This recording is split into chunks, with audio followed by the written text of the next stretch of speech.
পৃথিবীর প্রতিটি মানুষ মালাকুল মাউতকে দেখবে, চাক্ষুষ দেখবে, ভালো হলেও দেখবে, খারাপ হলেও দেখবে। কার কথা? ভালো মানুষ যদি হয়, আল্লাহওয়ালা যদি হয়, ইসলাম প্রিয় যদি হয়, ডানপন্থী যদি হয়, মৃত্যুর সময় মালাকুল মাউত আলা সূরাতি শাবিন আলা আহসানি সূরা, একজন যুবকের আকৃতিতে চমৎকার ধবধবে সাদা একটা জুব্বা পরে, জান্নাত থেকে জান্নাতি কাফন নিয়ে, হানুত মিন হানুতিল জান্নাত, জান্নাতের সুগন্ধি নিয়ে মুমূর্ষু রোগীর মাথার সামনে এসে বসে যায় আর দেহটার ইঙ্গিত করে বলে, ইয়া আইয়াতুহান নাফসুত তাইয়্যিবা, ও পবিত্র আত্মা। আরেক বর্ণনায় এসেছে, ইয়া আইয়াতুহান নাফসুল মুতমাইন্নাহ, ও প্রশান্ত আত্মা, উখরুজি ইলা মাগফিরাতিম মিনাল্লাহ, আল্লাহর ক্ষমার দিকে বের হয়ে আসো। উখরুজি ইলা মাগফিরাতিম মিনাল্লাহি ওয়া রিদওয়ান, আল্লাহর ক্ষমার সন্তুষ্টির দিকে রূহটা বের হয়ে আসো। স্মুথলি বলার সাথে সাথে মুমিনের দেহ থেকে রূহটা বের হয়ে আজরাইলের হাতে চলে যায়। স্মুথলি বলার সাথে সাথে স্বাচ্ছন্দ্যে আনন্দে মুমিনের দেহ থেকে রূহটা সা করে বের হয়ে মালাকুল মাউতের হাতে এসে পড়ে। পড়েন সুবহানাল্লাহ। আল্লাহ এমন মৃত্যু তুমি আমাদের নসিবে রেখে দিও, চিৎকার করে পড়েন আমিন। আর যারা ইসলাম মানে নাই, আর যারা কোরআন মানে নাই, আর যারা দিন কায়েমের আন্দোলন করে নাই, দিনকে ভালোবাসে নাই, বাম আর রামপন্থী ছিল, নাস্তিক ছিল, ইসলাম বিরোধী ছিল, তাদের কাছেও মালাকুল মাউত আসে কি আসে না? চিল্লায় বলেন আসে কি আসে না? তাদের কাছেও আসে, কিন্তু আলা সূরাতি আকবাহি রাজুল, একজনের চেহারা যত ভয়ঙ্কর হতে পারে, যত নিকৃষ্ট হতে পারে, এরকম ভয়ঙ্করতম নিকৃষ্ট দুর্গন্ধওয়ালা একটা চেহারা নিয়ে আসে। রিজলাহু ফিল আরদ, পা থাকে জমিনে, রাসুহু ফিস সামা, হাদিসের বর্ণনা, পা দুইটা জমিনে, মাথা আকাশে। এসে ধমক দিয়ে জালিমের মাথার সামনে এসে বলে, ইয়া আইয়াতুহান নাফসুল খাবিসা, হে পাপাত্তা, হে অপবিত্র আত্মা, উখরুজি ইলা সাখাতিল্লাহি ওয়া গাদাবিহি, আল্লাহর রাগের দিকে, আল্লাহর অসন্তুষ্টির দিকে বের হয়ে আয়। মালাকুল মাউতের এই অর্ডার পাওয়ার সাথে সাথে রূহটা কিন্তু বের হয় না। মুমিনের রূহকে ডাক দিলে যেমনি স্মুথলি বের হয়, কাফিরের রূহ এভাবে বের হয় নাকি? কথা বলেন। রূহটা ডানে যায়, ফাতাতাফাররাক, একবার রূহটা ডানে যায়, আবার রূহটা বায়ে যায়, আবার সামনে যায়, পায়ে যায়, হাতের মধ্যে ঢুকে ডানে বায়ে যায়। মালাকুল মাউত আবার ধমক দিয়ে বলে, ইয়া আইয়াতুহান নাফসুল খাবিসা, পাপাত্তা, বের হয়ে আয়। রূহটা আবার ডানে যায়, বায়ে যায়, সামনে যায়, পেছনে যায়। এবার ঘপাস করে মালাকুল মাউত রূহকে ধরে টান মারে। সারা দেহটা থেকে প্রাণ রস সিক্ত করতে করতে দেহ থেকে রূহটাকে টেনে হিচড়ে বের করে আনে। আর মুমূর্ষু রোগীটা চিৎকার মারতে থাকে। পড়েন না আউযুবিল্লাহ। একটা জীবন্ত ছাগলের চামড়াগুলো জবাই না দিয়ে কেউ যদি টেনে টেনে বের করে, ছাগল জবাই হয় নাই কিন্তু চামড়া এক পাশ থেকে টেনে টেনে টেনে হিচড়ে আপনি গা থেকে বের করলে যত কষ্ট হয়, এর চেয়েও বেশি কষ্ট দিয়ে মালাকুল মাউত বামপন্থী আর কাফেরদের রূহটা দেহ থেকে বের করে আনে। পড়েন না আউযুবিল্লাহ। আমাদের রূহটা যেন আল্লাহ, মুমিনদের রূহ আপনি যেভাবে কবজ করান, ওইভাবে যেন আমাদের রূহটা বের হয়ে আসে। আরো জোরে পড়েন আমিন। এজন্য আল্লাহ বললেন, বাল তুসিরুনাল হায়াতাদ দুনিয়া ওয়াল আখিরাতু খায়রুন ওয়া আবকা। পাগলের মতো মোহাচ্ছন্ন হয়ে এই দুনিয়াটার পেছনে ছুটে বেড়াও, এই দুনিয়া আসল নয়, আখিরাত হলো আসল। চিল্লায় বলেন ঠিক কিনা?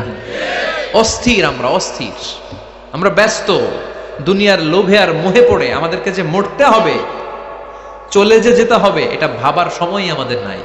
চিল্লাই কোন ঠিক কিনা? এজন্য বলা হয় মুতু ক্বাবলান তামুতু, মরার আগে একবার মরো। হাসিবু ক্বাবলান তুহাসাবু আলাইক, তোমার হিসাব কিয়ামতের দিন করার আগে তুমি তোমার হিসাব করো। জীবনে কি কি পাপ করেছি আমি জানি, আমার চেয়ে ভালো কেউ জানে না। চিল্লায় বলেন ঠিক কিনা? কি কি অন্যায় করেছি আমার হৃদয়ের মধ্যে কথাগুলো আছে না নাই? পৃথিবীর কেউ না জানলেও আমি জানি কি জানি না?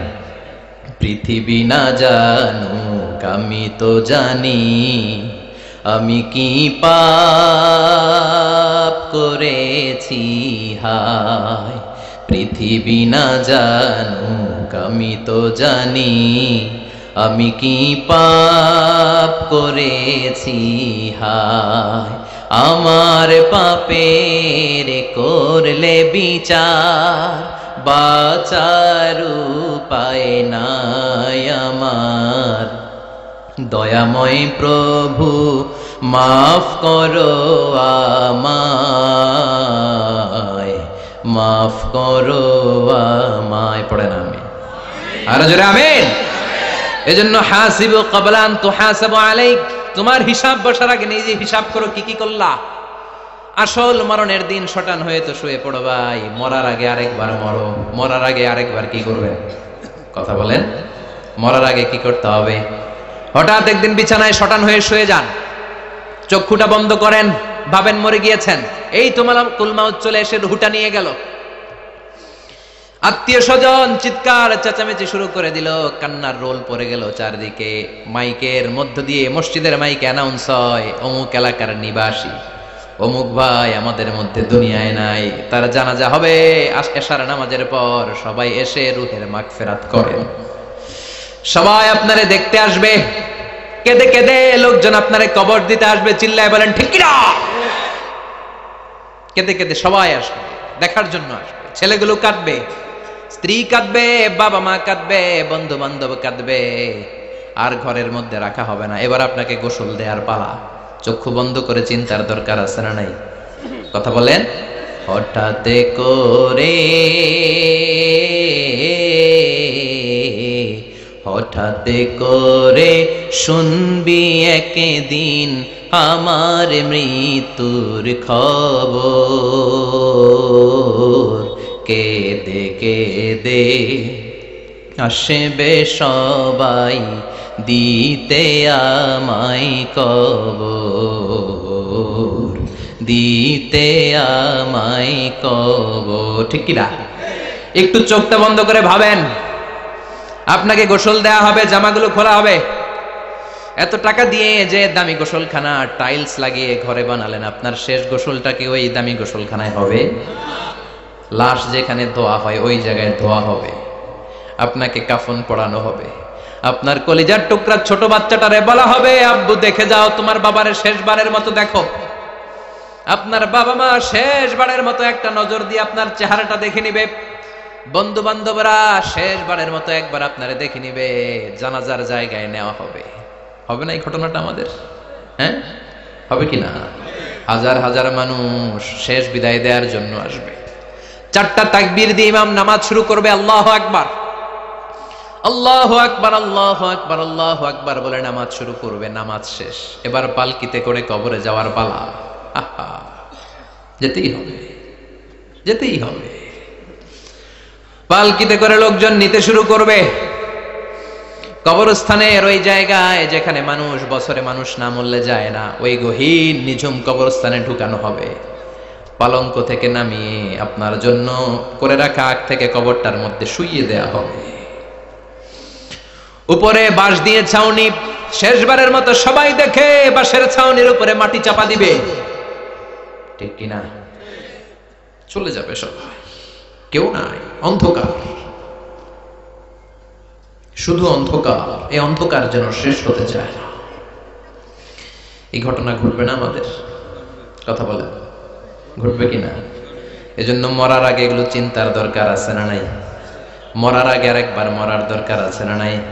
এজন্য রব্বুল আলামিন বলেন, বাল তুসিরুনাল হায়াতাদ দুনিয়া ওয়াল আখিরাতু খায়রুন ওয়া আবকা।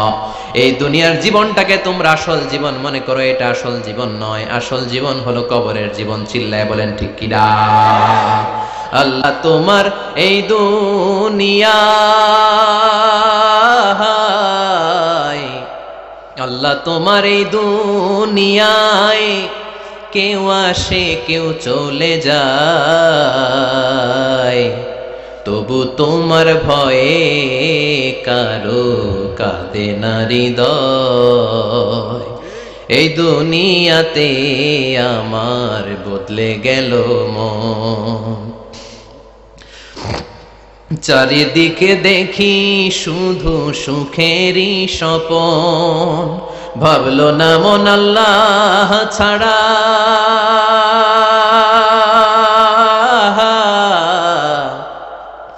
ভাবলো না মন আল্লাহ ছাড়া নেই কোনো উপায়।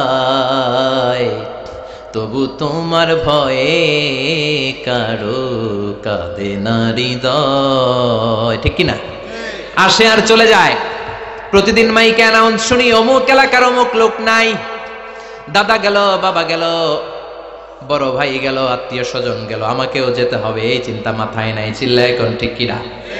এজন্য লাইফটা হলো one time, one chance, second কোনো চান্স আপনাকে দেয়া হবে নাকি? কাফেররা বলবে, ইয়া রাব্বি আরেকটা সুযোগ দেন, লাউ আন্না লানা কাররা ইয়ানি মাররা, আল্লাহ আরেকটা সুযোগ যদি পেতাম দুনিয়াতে ভালো করে আসতাম। আল্লাহ বলবেন, ইন্নাহা কালিমাতুন কাইলুহা, এটা শুধু তাদের মুখের কথা, তাদেরকে আবার সুযোগ দিলেও তারা কিচ্ছু করবে না। চিল্লা এখন, ঠিক কিনা? এজন্য একটা চান্স আমরা পেয়েছি, এই দুনিয়ার ওয়ান চান্সে আমরা ভয় পাবো একজনকে। চিল্লায় বলেন, তিনি কে? আল্লাহ। এজন্য যেতে আমাদেরকে হবে, এই মরণ থেকে পালানোর কোনো সুযোগ কেউ পালাতে পারে নাই। এই মরণ হলো আখিরাতের প্রবেশদ্বার। মরণ নামক পালকিতে চড়ে আমরা কবরের ভেতরে ঢুকি। মরণ হলো প্রথম পর্ব, কবর হলো দ্বিতীয় পর্ব। যেরকম, ঠিক কিনা? এজন্য বিশ্বনবী বললেন, আল কবর রাউদাতুম মিন রিয়াদিল জান্নাহ আও হুফরাতুম মিন হুফারিন নার। কবর হলো কারো জন্য জান্নাতের বাগান, কারো জন্য জাহান্নামের গর্ত। আমরা বলি, আল্লাহ আমাদের কবরটারে জান্নাতের বাগান বানাও। আরো জোরে পড়েন আমিন। আবার বিশ্বনবী বললেন, ইন্নাল কবরা আউয়াল মানজিল মিন মানাজিলিল আখিরাহ। কবর হলো আখিরাতের মানজিলগুলোর প্রথম মানজিল। আখিরাতে একটার পরে একটা অনেকগুলো স্টেশন আপনাকে পার হতে হবে। প্রথম স্টেশনটার নাম হলো কবর। প্রথম স্টেশনের নাম কি? এই কবর নামক স্টেশনে যদি আপনি মাফ পেয়ে যান, সামনের সব স্টেশনগুলোতে মাফের ব্যবস্থা করবে কে? আল্লাহ।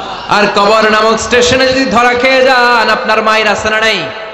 লাশটাকে যখন রাখা হয়, লাশটা চিনে কে আমারে রাখলো, কে আমাকে ধৌত করলো, কে আমারে কাফন পড়ালো। এজন্য বিশ্বনবী বলেছেন, মুমূর্ষের সামনে বসে বসে পড়ো, লা ইলাহা ইল্লাল্লাহু মুহাম্মাদুর রাসূলুল্লাহ। লাকিনু মাউতাকুম, লা ইলাহা ইল্লাল্লাহ। মুমূর্ষের সামনে দাঁড়িয়ে দাঁড়িয়ে পড়ো, লা ইলাহা ইল্লাল্লাহ।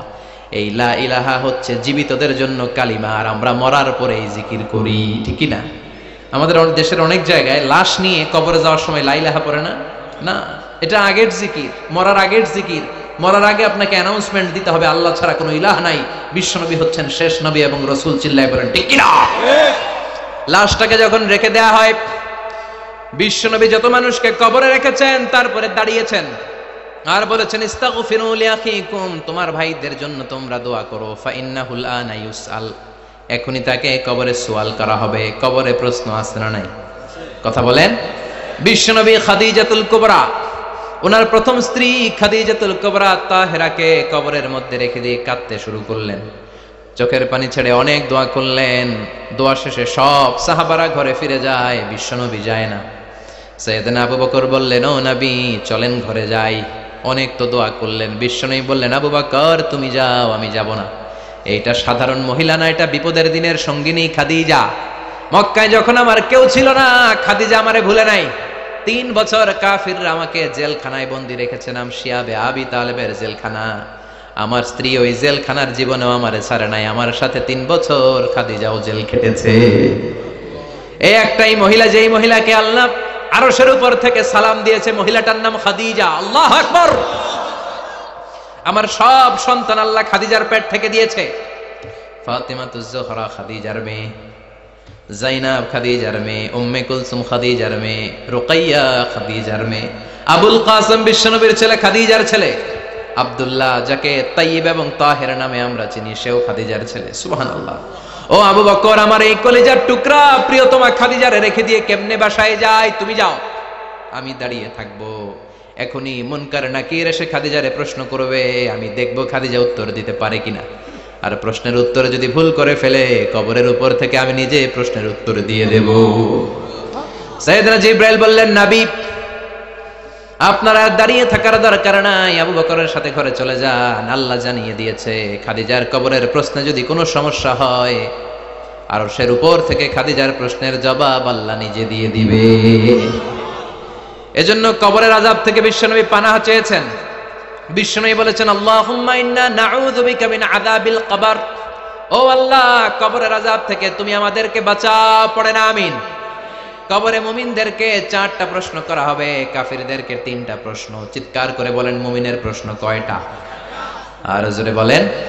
প্রথম প্রশ্ন, মার রব্বুক, তোর রবের নাম কি? আমরা কি বলবো?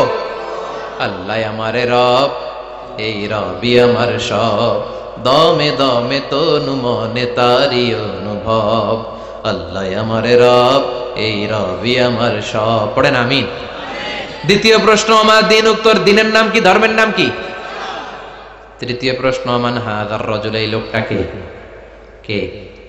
আমরা বলবো মুহাম্মদ সাল্লাল্লাহু। 3টা প্রশ্নের উত্তর যখন আপনি কবরে করে দিতে পারবেন, অতিরিক্ত একটা প্রশ্ন, ওয়ামা ইলমুক, এই যে 3টা প্রশ্নের উত্তর পাল্লা, কেমন করে উত্তর জানলা? কোত্থেকে শিখেছো? নকল করে আনছো কাফনের কাপড়ে? পরীক্ষার হলে নকল আছে না নাই? হাতে নকল আছে না? পায়ে নকল, মোজার ভিতরে নকল আছে না নাই? মোবাইলে নকল আছে না নাই? নকল থেকে আল্লাহ তুমি বাঁচাও। আরো আসতে কোন আমি। কিভাবে জানলা? কেমন করে 3টা প্রশ্নের উত্তর শিখলা? What is the source of your knowledge? তথ্যসূত্র কি? আপনাকে বলতে হবে আমি যেই কিতাবটা থেকে শিখেছি কিতাবটার নাম কি? চিল্লায় বলেন কি নাম? এই কিতাবটা হলো কোরআন। আপনাকে বলতে হবে কোরআন থেকে আমি শিখেছি, বিশ্বনবীর হাদিস থেকে আমি শিখেছি। 4টা প্রশ্নের উত্তর যখন পারবেন, ফেরেশতারা বলবে আহলান সাহলান, খুশ আমদেদ, কংগ্রেচুলেশন, বাহ বাহ, তুমি তো চমৎকার পেরেছো। ফায়ুফসাহু লাহু কবরুহু 70 যিরাআন, মুমিন বান্দার কবরটা 70 হাত লম্বা করে দেয়া হবে। ইফতাহু লাহু বাবুন ইলাল জান্নাহ, জান্নাতের দিকে তার কবর থেকে একটা দরজা বানিয়ে দেয়া হবে। জান্নাতের সুঘ্রাণ ঠান্ডা বাতাস এসে তার কবরের ভিতরে ঢুকতে শুরু করবে। ইলবাসু লিবাস মিন আহলিল জান্নাত, জান্নাতীদের পোশাক তার গায়ের মধ্যে পরিয়ে দেয়া হবে। আল্লাহু আকবার। আর বলা হবে নাম কানাউমিল আরুস, বাসর রাতে বর যেমনি কনেকে নিয়ে ঘুমিয়ে যায়, তুমিও একটা ঘুম দাও। আলহামদুলিল্লাহ পড়ে। মুমিন বান্দা আনন্দের একটা ঘুম দিবে। ইসরাফিলের সিংগার আওয়াজ ছাড়া পৃথিবীর কোনো কিছুই তার এই ঘুম ভাঙতে পারবে না। আল্লাহ আমরাও যেন সেদিন কবর একটা মজার ঘুম দিতে পারি, তুমি তৌফিক দাও। জোরে বলেন আমিন। এবার বামপন্থী নাস্তিক আর কাফেরদের পালা, ইসলাম বিদ্বেষীদের পালা, আলেম ওলামাদের শত্রুদের পালা, ইসলামকে যারা বিজয়ী শক্তি হিসেবে মানতে পারে নাই তাদের পালা। চিল্লায় এখন ঠিক কিনা? ওদেরকেও একই প্রশ্ন, রব কে? ওরা বলবে আমি জানি না। আমাদের উত্তর আল্লাহ। ওরা বলবে আমি কিচ্ছু জানি না, আমি সব ভুলে গেছি, আমার মাফ করে দেন, আমি কিছুই জানি না। তবে আমি ইসলাম বিরোধীদের সাথে চলতাম, যারা ইসলাম রে বাস দিত আমি তাদের সাথে স্লোগান দিতাম। এরকম ডাকাইত আছে না নাই? দ্বিতীয় প্রশ্ন, আমা দিন, ও তোমার ধর্মের নাম কি? কয় আমার ধর্ম নাই, আমার ধর্ম কর্ম নাই, আমি খালি দুনিয়া কে মজা লেলো, দুনিয়া তোমারই হ্যায়, আমি খালি দুম্মা চলে দুম, আছে না নাই? আমি শুধু মৌজ মাস্তিতে ব্যস্ত ছিলাম, আমার দুনিয়া নাই, দিন নাই, আখেরাত নাই, রবকে আমি জানি না, ধর্মকে জানি না। ইসলাম বিরোধী রাজনীতি আমি করতাম, মাও সেতুংয়ের রাজনীতি, কার্ল মার্কসের রাজনীতি, বুশের রাজনীতি, ডোনাল্ড ট্রাম্পের রাজনীতি, বামপন্থীদের রাজনীতি। চিল্লায় এখন ঠিক কিনা? কোনো ধর্ম নাই। এই লোকটাকে চিনো কিনা বলো? বিশ্বনবীর চেহারা দেখিয়ে বলা হবে এই লোকটাকে, কয় জানি না। এরে আমি মানতাম না, এরে আমি গালে দিতাম। এরকম জাহান্নামের নরকীট আর পিতৃ পরিচয়হীন জারদ সন্তান বাংলার দেশেও আছে না নাই? এই মহামানবটাকে গালি দিয়ে পৈশাচিক আনন্দ পায়। পত্রিকায় লিখে, ব্লগের মধ্যে লিখে, ইন্টারনেটে কার্টুন বানিয়ে বানিয়ে পৈশাচিক ফুর্তি করে। এগুলো জাহান্নামের কীট, এগুলো জারদ সন্তান, বাপ মায়ের ঠিক নাই। চিল্লায় এখন ঠিক কিনা? আমার নবীরে যারা গালি দেয় এগুলোর বাপ মায়ের ঠিক আছে? এগুলোর কোনো গোড়া আছে? এগুলোর কোনো শেকড় আছে? এগুলো আগাছা। চিৎকার করে বলো ঠিক কিনা? বলবে আমি জানি না। ফেরেশতারা বলবে দাঁড়া, আমরা জানি। তোর সাথে কেমন আচরণ করতে হবে আমাদেরকে ট্রেনিং দিয়েছে কে? এবার শুরু হবে মাইর। কি শুরু হবে? কথা বলেন। মাইর। ফায়ুদরাবু বিমা তারিকা মিন হাদিদ, লোহার হ্যামার দিয়ে শুরু হবে মাইর। এক একটা হ্যামারের বাড়িতে মাথাটা ফেটে চূর্ণ বিচূর্ণ হয়ে যাবে, দেহটা জামিনের ভেতরে 70 গজ ডুবে যাবে, দেবে যাবে। ওর চিৎকারে কবরস্থানটাও থারথার করে কাঁপবে। আবার জামিনকে বলা হবে ইলতাইমি, চাপা দে, জামিনে ঢুকে যাওয়ার পরে জামিনের এই পাশ থেকে একটা চাপা মাটি চাপা, বাম দিক থেকে মাটি চাপা, দুই চাপায় ডান দিকের পাজর বায়ে চলে যাবে, বাম দিকের পাজর ডানে চলে আসবে। ওর চিৎকারে কবরস্থানটা থার থার করে কাঁপবে। আল্লাহ, এই ধরনের পরিস্থিতি থেকে তুমি আমাদেরকে বাঁচাও। আর ও চিৎকার করে বলে না আমিন। এই জন্য কবরের এই প্রস্তুতি নেওয়ার দরকার আছে না নাই? কোরআনের পক্ষে থাকার দরকার আছে না নাই? ইসলামের পক্ষে থাকার দরকার আছে না নাই? ইসলামী আন্দোলনের সাথে থাকার দরকার আছে না নাই? ইসলামের বিজয় চাওয়ার দরকার আছে না নাই? যে লোক ইসলামের বিজয় চায় না, যে লোক চায় না ইসলাম দিয়ে দেশ শাসিত হোক, যে লোক চায় না কোরআনটা সংসদ ভবনে নেতৃত্ব দেয়, তার অন্তরে ঈমান থাকতে পারে নাকি? চিল্লায় বলেন পারে? যে ঈমান প্রয়োজনে, উখিয়াতে নাই, উখিয়াতে মাজার আছে নাকি? সাগর পারে এগুলো থাকে, এগুলোর সাথে ইসলামের সম্পর্ক আছে? কথা বলেন আছে? যে ঈমান খাজার নামে মাজার গড়ে ফুলুস কামায়, যে ঈমান শিরকিয়াতের আমল করে ভীত না হয়, যে ঈমান বাস্তবে নাই, যে ঈমান ময়দানে নাই, মুখে শুধু কথার কলি, কি করে তারে বলো ঈমানে বলি, কি করে তারে বলো ঈমানে বলি, কি করে তারে বলো ঈমানে বলি। চিল্লায় বলেন ঠিক কি না? এজন্য ঈমানের দাবি হচ্ছে অন্যায়কে প্রতিরোধ করতে হবে, হকের পক্ষে থাকতে হবে। কোরআনের রাজনীতি নিজ চোখে দেখে ইসলামকে সংসদ ভবনের উপরে কালিমার পতাকা পতপত করে দেখার স্বপ্ন অন্তরে থাকতে হবে। চিল্লায় এখন ঠিক কিনা? এটাই তো মুমিন, যে ইসলামকে বিজয়ী শক্তি হিসেবে দেখতে চায়, যে কোরআনের আইন চায়, যে কোরআনের রাজ চায়। চিল্লায় বলেন ঠিক কিনা?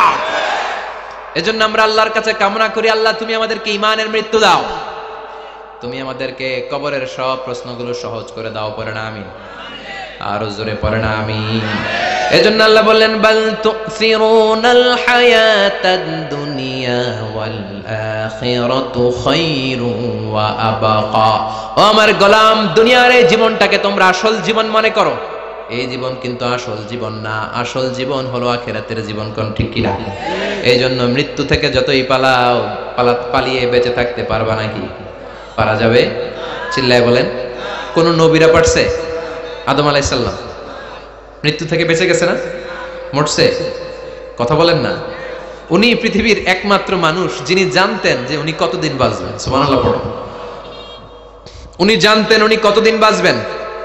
কেন আল্লাহ জানালেন? এর কারণ মৃত্যু কি এটা উনি জানেই না, কেমনে মরে দেখেই নাই, কষ্ট কি জানে না। আমরা আমাদের দাদাকে মরতে দেখেছি, বাবাকে মরতে দেখেছি, মামাকে মরতে দেখেছি, মরণের কত কষ্ট আমরা দেখি, এজন্য ভয় আছে না নাই? আদম আলাইহিস সালামের দাদা আছে নাকি? বাবা, মামা, খালু, শালা আছে নাই? এজন্য মৃত্যু যে কেমন এটা উনি জানতেন না। এজন্য আল্লাহ জানিয়ে দিলেন, আদম পৃথিবীতে তুমি 1000 বছর বাঁচবে। আলফু সানা। লাম্মা খালাকাল্লাহু আদামা ওয়া কানা তুলুহু 60 যিরাআন। বুখারীর বর্ণনা, সাইয়েদনা আদম আলাইহিস সালামকে বানানোর পরে আল্লাহ 60 হাত লম্বা বানালেন। কয় হাত? জোরে বলেন, আরো জোরে। 60 হাত লম্বা।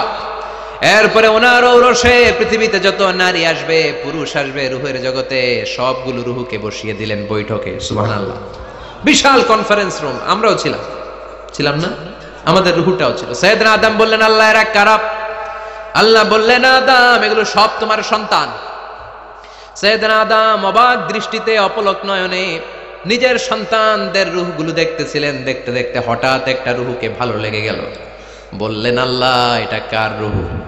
আল্লাহ বললেন, এটা দাউদ আলাইহিস সালামের রূহ। পড়েন সুবহানাল্লাহ। আল্লাহ এটাকে দেখতে বড় ভালো লাগে, কার রূহ? এটা তোমার ছেলে নবী হবে, নবী দাউদের রূহ। কাম উমরু, আল্লাহ দুনিয়াতে সে কয়দিন বাঁচবে? আল্লাহ বললেন, 40 সানা, 40 বছর। কয় বছর? সবাই বলেন কয় বছর? 40 বছর। সাইয়েদনা আদম বললেন, মাবুদ আমার এত সুন্দর কলিজার টুকরা সন্তান দাউদ আলাইহিস সালামকে দুনিয়াতে মাত্র 40 বছর আপনি কেন দিলেন? আল্লাহ প্রথম মানুষ এবং নবী হিসেবে আপনার কাছে ফরিয়াদ করি, আমার ছেলে দাউদের বয়স বাড়ায়া দেন। আল্লাহ কয় না, হাদা কদ কুতিবা, এটা লেখা হয়ে গেছে। রুফিআতিল আকলাম ওয়া জাফফাতিস সুহুফ, লিখে ফেলছি, কলম শুকায় গেছে, কালি শুকায় গেছে, এটা চেঞ্জ করা যাবে। সাইয়েদনা আদম বললেন, আল্লাহ আমি বাঁচবো কয় বছর? কয় তুমি থাকবা কয় বছর? আলফুসানা, 1000 বছর। মনে আছে? আল্লাহ আমার 1000 বছরের দরকার নাই, আমি আমার 1000 বছর থেকে 60 বছর আমার ছেলে দাউদরে আমি দিয়ে দিলাম। আদম আলাইহিস সালামের 1000 বছর থেকে 60 বছর যদি দান করে দেয়, ওনার আর কত রইল? 940। আর 60 বছর যদি দাউদ নবীর 40 বছরের সাথে যোগ দেয়া হয়, উনি পেলেন কয় বছর? 100। সাইয়েদনা আদম পৃথিবীতে আসলেন, এসে থাকতে শুরু করলেন। দিন গড়িয়ে রাত আসে, মাস গড়িয়ে বছর আসে, বছর যায় বছর আসে। ঠিক 940 বছর পর মালাকুল মাউত আদম আলাইহিস সালামের কাছে আসলেন, বললেন, আনা মালাকুল মাউত উকিলা বিকুম, আপনাদের জন্য আল্লাহ আমাকে বানিয়েছে রূহ কবজ করতে। ও আদম, আবুল বাশার, পৃথিবীর প্রথম মানব, প্রথম নবী, আপনার সময় শেষ, রেডি হন। কি হন? খেলা শুরু হবে, এখনই রূহ কবজ করে নিয়ে যাব। সাইয়েদনা আদম বলে, এখন আসছো কেন? আমার আরো 60 বছর বাকি আছে। মালাকুল মাউত বলে, না, আপনি রূহের জগতে আল্লাহর কাছে আপনার সন্তান দাউদকে কয় বছর দিছিলেন? 60 বছরের জন্য 940 বছর আপনার জন্য লেখা। আমি এখন আপনার রূহ কবজ করতে চাই। সাইয়েদনা আদম বলে, আমি মানি না, আমি কাউরে দেই নাই। 60 বছর আমি দেই নাই, আমি আরো বাঁচবো, আমি আরো বাঁচবো, 60 বছর আমি বাঁচবো, আমি দেইটাই নাই। মেয়ে যাও। মালাকুল মাউত আল্লাহর যে বলে, আল্লাহ দেয় নাই বলে, আসলে ভুলে গেছে। আসলে আফাতুল ইলমি আন নিসিয়ান, মানুষ ভুলে যায়, মানুষ বড্ড ভুলে যায়। আমরা অনেক সময় খাইয়াও কই খাই নাই। অনেক কিছু আপনি দিছিলেন, কিন্তু ভুলে যাই। গলার নিচ দিয়ে নামার পরে কই তুমি কিচ্ছু দাও নাই। আছে না নাই? নাসিয়া আদম ফানাসিয়া বানু, আদম আলাইহিস সালাম ভুলে গেছেন, তাই আমরাও ভুল করি, ঠিক কি না? এজন্য আমাদের নেতারাও বলে এটা দেব ওটা দেব, নির্বাচনের পর সব ভুলে যায়। আছে না নাই? ওই যে আদম আলাইহিস সালাম ভুলছে, আমরাও ভুলে যাই। ওনাদের দোষ কি? ভুলে যায়, বেমালুম ভুলে যায়। আল্লাহ বললেন, মালাকুল মাউত আর জোরাজুরি করো না, 940 নয়, ঠিক 1000 বছর পরে আদমের কাছে যাবা। আমি আমার আদমের ভাগ্যে এই জিনিসটাই রেখে দিয়েছিলাম রে মালাকুল মাউত। আমি আগ থেকে এটাই রেখেছি, আমি জানতাম সে ভুলে যাবে। চিল্লা এখন সুবহানাল্লাহ। তার মানে পৃথিবীর সবচাইতে লম্বা মানুষ, 60 হাত লম্বা, এত শক্তিশালী আদম আলাইহিস সালাম শ্রীলঙ্কাতে প্রথম নেমেছিলেন। এক লাফ দিলে আধা মাইল চলে যাইতেন। সুবহানাল্লাহ। কি লম্বা মানুষ, থাকতে পারছে? কথা নাই, ঘুমে ধরছে? শেষ করে দেই। হ্যাঁ, আরো কয়েক মিনিট চলবে? চলবে, চলবে। তাকবীর দেন, লিল্লাহি তাকবীর। আদম আলাইহিস সালাম চলে গেলেন। ওনার পরের নবী ইদ্রিস আলাইহিস সালাম, উনি মরে নাই। ইদ্রিস আলাইহিস সালাম মরছে, কে বলছে? উনিও মরেছেন। তবে ওনার মৃত্যুর আজীব এক ঘটনা আছে, অনেক লম্বা কথা। এক ফেরেশতার সাথে ওনার বন্ধুত্ব হয়েছিল। বলেছিলেন, আমি আকাশ দেখতে চাই, আল্লাহর কাছে অনুমতি চাই। আল্লাহ বলল, ঠিক আছে, ইদ্রিসকে আকাশে ঘুরাও। প্রথম আকাশে ঘুরলেন, দ্বিতীয় আকাশে ঘুরলেন, তৃতীয় আকাশে ঘুরলেন, চতুর্থ আকাশে ঘুরলেন। ইন দ্য মিন টাইম চতুর্থ আসমানে মালাকুল মাউত পৃথিবীর দিকে নেমে আসছিল। ওই ফেরেশতা বলে, মালাকুল মাউত আপনি কই যান? মালাকুল মাউত বলে, একটু আগে আল্লাহ ফরমান জারি করেছে, চতুর্থ আসমানে আমার নবী ইদ্রিসের রূহ কবজ করো। সুবহানাল্লাহ। আমি বললাম, আল্লাহ আপনার পাঠানো নবী সাইয়েদনা ইদ্রিস থাকে দুনিয়ায়, চতুর্থ আসমানে পামু কই? আল্লাহ কয়, কথা নাই, দৌড় দে। আমি দৌড় দিলাম, এসে দেখি ইদ্রিস আলাইহিস সালাম এখানে রেডি। সুবহানাল্লাহ। ওয়া রাফা'নাহু মাকানান আলিয়্যা। ইদ্রিস আলাইহিস সালামের রূহ কবজ দুনিয়ায় হয় না, চতুর্থ আকাশের মধ্যে হয়েছে। একটু চিৎকার করে পড়বেন সুবহানাল্লাহ। এরপরে সুলাইমান আলাইহিস সালাম, উনি তো মরে নাই, মরছে? উনি জিন চালাইতো, উনিও মরবে? শক্তিশালী একজন নবী ছিল। উনি মালাকুল মাউতকে বলেছিলেন, মালাকুল মাউত আমার মৃত্যুর সুয়াইয়া, সামান্য কিছু আগে আমারে বইলো, আমার একটা কাজ আছে। মালাকুল মাউত মৃত্যুর কিছু সময় আগে এসে বলল, সুলাইমান টাইম ইজ আপ, সময় শেষ, অল্প কিছু সময় বাকি, কি করবেন করেন। সাইয়েদনা সুলাইমান জিনদেরকে ডাকলো, ও জিনেরা, বিশাল একটা প্রজেক্ট আছে, প্রজেক্টে কাজ শুরু করো। আর কিছুদিনকে বলল, চারদিকে গ্লাস ফিটিং করা একটা রুম বানাও। সাইয়েদনা সুলাইমান আলাইহিস সালাম গ্লাস ফিটিং করা রুমের ভেতরে ঢুকলেন। এই রুমে ঢুকার দরজা নাই, হাতে একটা লাঠি নিলেন। কি নিলেন? লাঠির মধ্যে ভর করে দাঁড়িয়ে রইলেন আর জিনদের দিকে তাকিয়ে রইলেন। জিনেরা এত বদমাশ ছিল, সাইয়েদনা সুলাইমান দাঁড়িয়ে না থাকলে কাজ করতো না। ছিল ফাঁকিবাজ। কি ছিল? দাঁড়ায় না থাকলে আজও লোকজন কাজ করতে চায় না, ঠিক কিনা? মালিক দাঁড়ায় থাকলে ঠিকই কাজ হয়ে যায়। সুলাইমান আলাইহিস সালাম লাঠির মধ্যে ভর দিয়ে দাঁড়িয়ে রইলেন আর বললেন কাজ করো। জিনেরাও কাজ শুরু করলো। ওদিকে মালাকুল মাউত এসে বলে, ও সুলাইমান সময় তো শেষ। সুলাইমান বলে, সমস্যা নাই, রূহ কবজ করে। উনি লাঠির মধ্যে ভর দিয়ে দাঁড়িয়ে রইলেন। গ্লাস ফিটিং করা রুমের ভিতরে কোরআন সাক্ষী। মালাকুল মাউত ওইভাবে লাঠিতে ভর দেওয়া অবস্থায়, দাঁড়ানো অবস্থায় সাইয়েদনা সুলাইমান আলাইহিস সালামের রূহ কবজ করে নিলেন। উনি এমন ভাবে দাঁড়িয়েছেন, রূহ চলে গেল, লাশ হয়ে দাঁড়িয়ে রইলেন। লাঠির মধ্যে দাঁড়িয়ে আছেন, জমিনের মধ্যে লুটিয়ে পড়ে নাই। সুবহানাল্লাহ। জিনগুলো দূর থেকে ভাবলো বস তো দাঁড়ায় আছে। কে দাঁড়ায় আছে? জিনেরা মনে করছে বস দাঁড়ায় আছে, কাজ করতেই হবে। করতে করতে পুরা প্রজেক্টের কাজ শেষ। ইন দ্য মিন টাইম ঝিঝি পোকা, উই পোকা, যেই পোকা কাঠ খেয়ে ফেলে, এই কাঠ খাওয়ার পোকা সুলাইমান আলাইহিস সালাম লাঠির ভেতরে ঢুকে লাঠিও খেয়ে ফেলেছে। সাইয়েদনা সুলাইমান আলাইহিস সালাম ধপাস করে জমিনে পড়েছে। আর জিনেরা কয়, হায় হায়, খালি খালি কাম করছে এতদিন। সুবহানাল্লাহ কইবেন না? সুলাইমান আলাইহিস সালাম বাঁচতে পারেন না, চলে গেলেন। মুসা আলাইহিস সালাম মরছে? উনি মরবে কেন? উনি তো খালি মারে। মরছে? এক থাপ্পড়ে ফেরাউনের বাবুর্চি নাই। মুখের আগে হাত চলতে কয়েকজন, এর মধ্যে মুসা আলাইহিস সালাম আছে না নাই?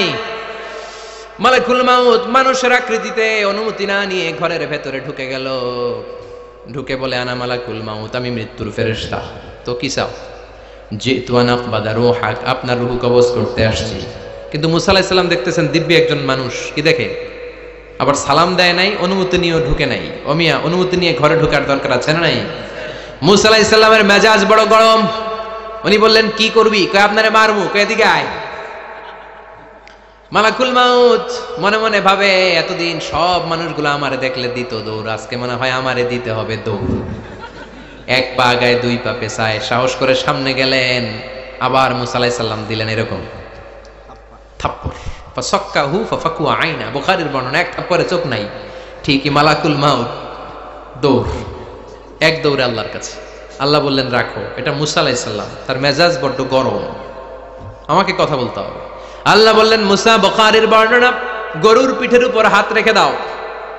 রাখা হলো। তোমার হাতের নিচে গরুর যত পশম, প্রত্যেক পশমের বিনিময়ে এক এক বছর করে হায়াত বাড়িয়ে দিলাম। মুসা আলাইহিস সালাম অনেক চালাক নবী। উনি বললেন, আল্লাহ, আমার হাতের নিচে যদি গরুর 2000 পশম থাকে, তার মানে 2000 বছর হায়াত বাড়িয়ে দিলেন। কিন্তু এক্সট্রা হায়াত যখন শেষ হয়ে যাবে, এরপরে কি হবে? আগে ওইটা বলেন। আল্লাহ বললেন, সুম্মাল মাউত, তারপরে তো মুসা মরতেই হবে, আসতেই হবে।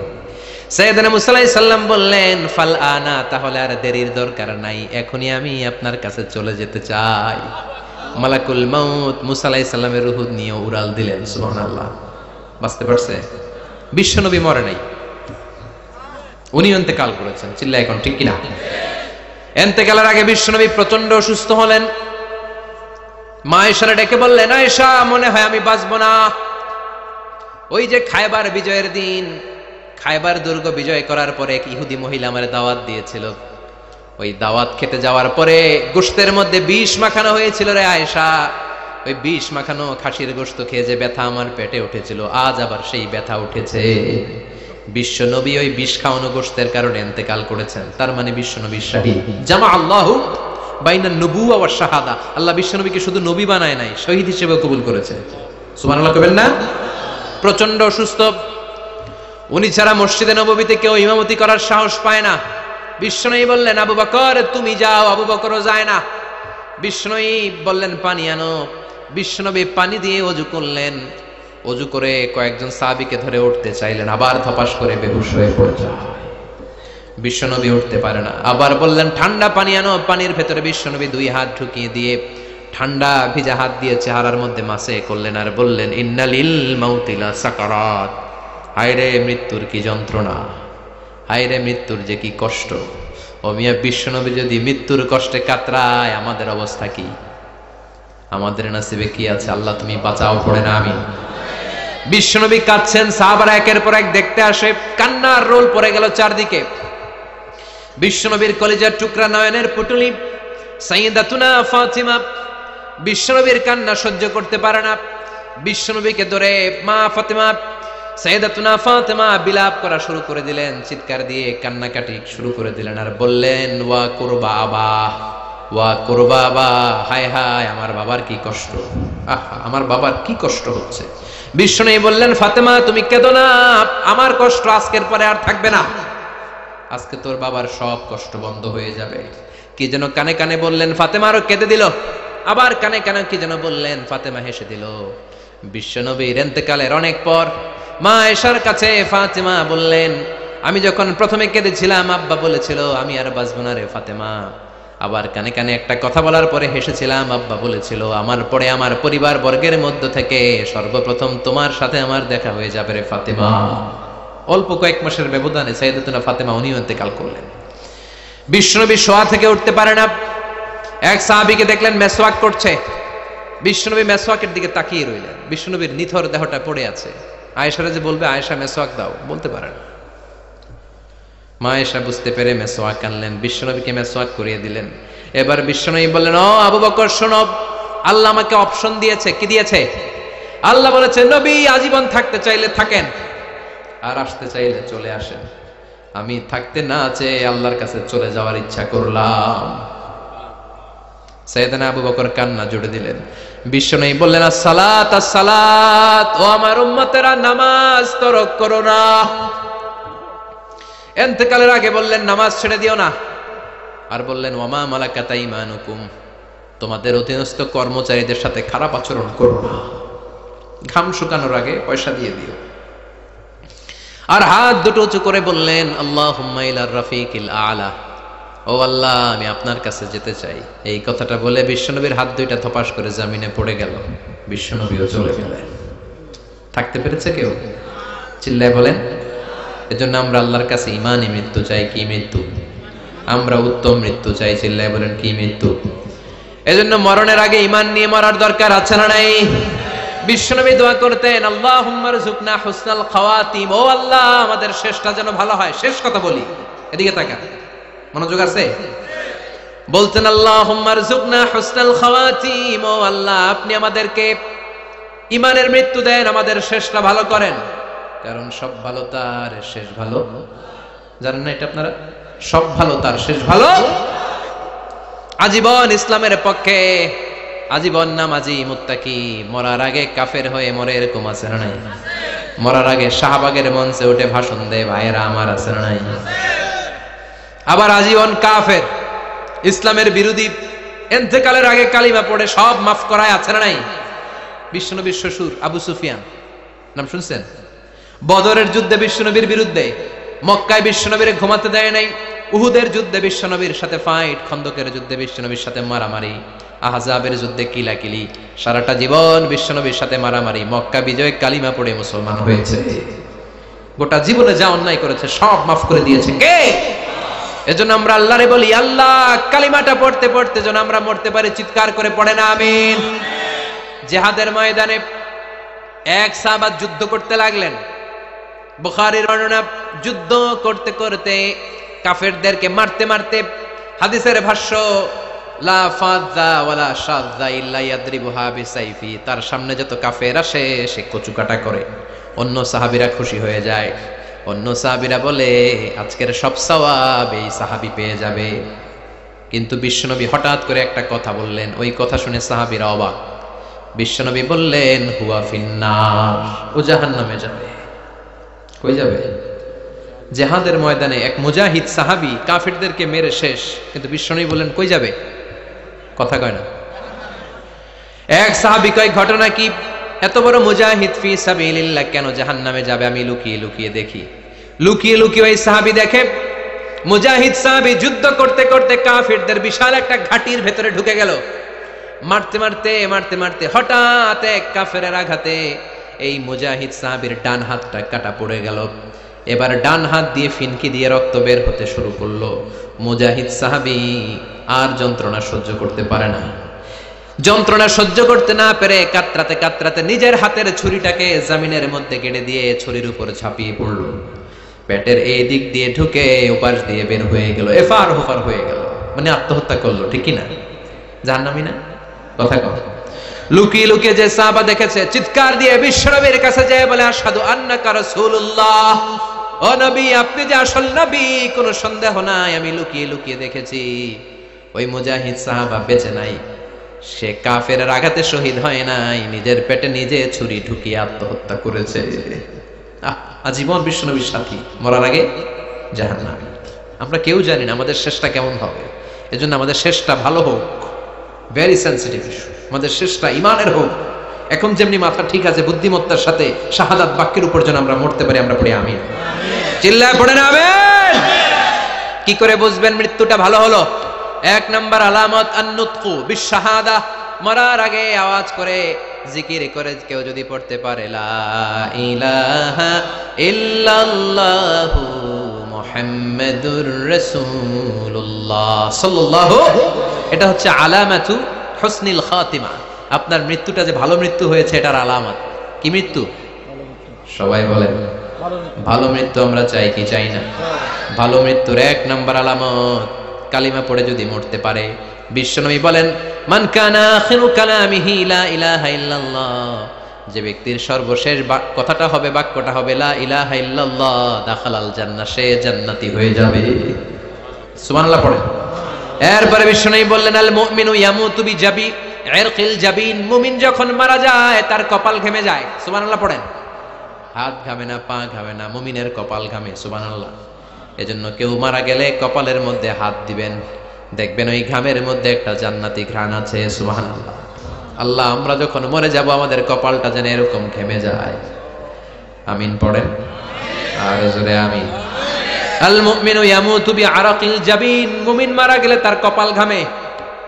কপাল ঘামলে বুঝতে হবে এটা ভালো মৃত্যু, ইমানি মৃত্যু। চিল্লায় বলেন ঠিক কিনা? এরপরে বিশ্বনবী বললেন ফি লাইলাতিল জুমা, জুমার রাতে যদি মরে, আও ফি শাহরি রমাদান, কিংবা রমজান মাসে যদি মরে, আও ফি সাফারিল হজ, কিংবা হজের সফরে যদি মরে। বাংলার জমিন থেকে অনেক হাজিরা হজ করতে যায়, অনেকে ওইখানে যে আরাফাতের ময়দানেও মারা যায়, এরকম হাজি আছে না নাই? খুশনসিব, এটা খুশনসিব। আলহামদুলিল্লাহ পড়ে। এরপরে বিশ্বনবী বললেন মাউতুশ শাহাদা, আল্লাহর রাস্তায় জিহাদ করে কালেমার বাণীকে উপরে তুলে ধরার জন্য কেউ যদি শাহাদাতের বাণী, শাহাদাতের পেয়ালা পান করে, শাহাদাতের মৃত্যুর চাইতে ভালো মৃত্যু আর হতে পারে? শাহাদাতের মৃত্যুর চাইতে শ্রেষ্ঠ মৃত্যু আছে নাকি? কথা বলেন। আমরা শহীদ হতে চাই কি চাই না? আমাকে শহীদ করে ওই মিছিলে শামিল করে নিও, আমাকে শহীদ করে সেই মিছিলে শামিল করে নিও, যে মিছিলের নেতা মীর হামজা, খোবায়েবে খাব্বাব, আল্লাহর কাছে তারা অতি প্রিয়, শামিল করে নিও, আমাকে শহীদ করে সেই মিছিলে শামিল করে নিও। পড়েন আমিন। শাহাদাতের তামান্না যেই মুমিনের অন্তর নাই, অন্তরের ভেতরে নাই, ওই লোক কি মুমিন হতে পারে নাকি? মান সাআলাল্লাহ শাহাদা, বিশ্বনবী ফরমান যে ব্যক্তি আল্লাহর কাছে শাহাদাতের মৃত্যু চায়, বাল্লাগাহুল্লাহু মানাজিলাশ শুহাদা ওয়া ইন মাতা আলা ফিরাশিহি, কেউ যদি আল্লাহর কাছে শাহাদাত অন্তর থেকে কামনা করে, রব্বুল আলামিন ওই ব্যক্তিকে শাহাদাতের মর্যাদায় নিয়ে যাবেন, যদিও সে বিছানায় পড়ে পড়ে মারা যায়। বিছানায় পড়ে মারা গেছেন, কিন্তু অন্তরে কামনা ছিল আল্লাহ আমার তুমি শহীদ হিসেবে কবুল করো। শহীদদের কাতারে আপনারা দাঁড় করায় দিবে কে? ওমরে ফারুক বলতেন আল্লাহুম্মা রযুকনা শাহাদাতান ফি সাবিলিক, ও আল্লাহ আপনি আমারে আপনার রাস্তায় শহীদ হিসেবে কবুল করেন। ওয়ারযুক মাউতি ফি হারামি রাসূলিক, পৃথিবীর কোন শহরে মরতে চাই না, বিশ্বনবীর শহরে মদিনা শহরে আমার মৃত্যু কবুল করেন। ওমরে ফারুক কই মরছে? কথা কও। ফজরের জামাতে ইমামতি করতে গিয়েছেন, মাওলাল মুগীরা আবু লুলু আল মাজুসি, মাওলাল মুগীরার আঘাতে অ্যাসাসিনেটেড বাই মুগীরা, স্টেবিং করেছে। এখানে তিনটা আঘাত করেছে, একটা এখানে, একটা পাজরে, একটা নাভির মধ্যে, নাভি কেটে দুই ভাগ। ওনাকে খাবার দেয়া হলো নাবিজ, দুধ মাখানো নাবিজ। ওই নাবিজের দুধ নাভি দিয়ে বের হয়ে যায়। উনি বললেন কে মেরেছে আমাকে? বলল অগ্নি উপাসক। শুকরিয়া করে বললেন আল্লাহ আমারে কোনো মুসলিম মারে নাই, কোনো মুমিন মারে নাই। উনি বেহুশ ছিলেন, হুশ ফিরে সবাই রে বললেন আসল্লান নাস, ফজরের যেই নামাজটা আমার ইমামতিতে শুরু হয়েছে, এক রাকাতের পর আমাকে মারা হলো। এবার আমাকে বলো আমার নেতৃত্বে যে নামাজটা শুরু হয়েছে, নামাজটা ঠিক মতো হয়েছে কিনা? সুবহানাল্লাহ। আমারে কে মারলো? কে তোমাদের খলিফা হবে, কি হবে আমার আব্দুর রহমানের আব্দুল্লাহর, এগুলো নাই। প্রথম কথা ছিল মানুষরা নামাজটা পড়েছে কিনা। সুবহানাল্লাহ। এজন্য শাহাদাতের তামান্না সবচেয়ে বড় তামান্না, চিল্লায় বলেন ঠিক কিনা। এরপর বিশ্বনবী বললেন মুরাবিতান ফি সাবিলিল্লাহ, মুসলিম রাষ্ট্রের পাহারা দেয় যারা বর্ডার গার্ড। আমাদের দেশের বর্ডার গার্ডের কি বলে? আগে বিডিআর ছিল, এখন বিজিবি। আমার বিজিবির ভাইরা না খেয়ে না পড়ে শীতের রাতে দেশ পাহারা দেয়। বিএসএফ এর গুলিতে যদি মারা যায় এটা শহীদ। সুবহানাল্লাহ। এর চেয়ে শ্রেষ্ঠ মৃত্যু আর হতে পারে? এরপর আল মাউতু আলা আমালিন সালেহ, কোন ভালো কাজের উপর মরণ। নামাজে সেজদা দিয়েছে, সেজদা অবস্থায় অনেকে চলে যায়, এরকম আছে না নাই? তাহাজ্জুদের যায় নামাজে মরণ দিও প্রভু আমায়, একামতে দিনের কাজে কবুল করে নিও আমায়। পড়েন আমিন। তাহাজ্জুদের যায় নামাজে যেন আমাদের মরণ হয়, পড়েন আমিন। রোজা অবস্থায় মারা যাওয়া, নেক আমল অবস্থায় মারা যাওয়া, এগুলো হচ্ছে আলামাত হুসনিল খাতিমা। আপনার শেষটা, বিদায়টা, মৃত্যুটা যে ভালো হয়েছে তার আলামত। আল্লাহ এই যে কথাগুলো বললাম, শ্রেষ্ঠ শ্রেষ্ঠ মৃত্যু, আমাদের মৃত্যুগুলো ওই রকম করে দিও। চিৎকার করে পড়েন আমিন, আওয়াজ করে পড়েন আমিন। এবার আলামাত সুইল খাতিমা, কিছু মৃত্যুর আলামত আছে, এটাই প্রমাণ করে এটা ভালো মৃত্যু নয়, এরকম আলামত আছে না নাই? এক নম্বরে হলো আল ইন্তিহার, আত্মহত্যার মৃত্যু। সমাজে আছে না নাই? উখিয়াতে তো নাই না? এদিকেও মরে, কি জন্য? কেন মরে? হ্যাঁ, বয়ফ্রেন্ড গালি দিয়েছে এজন্য? হ্যাঁ,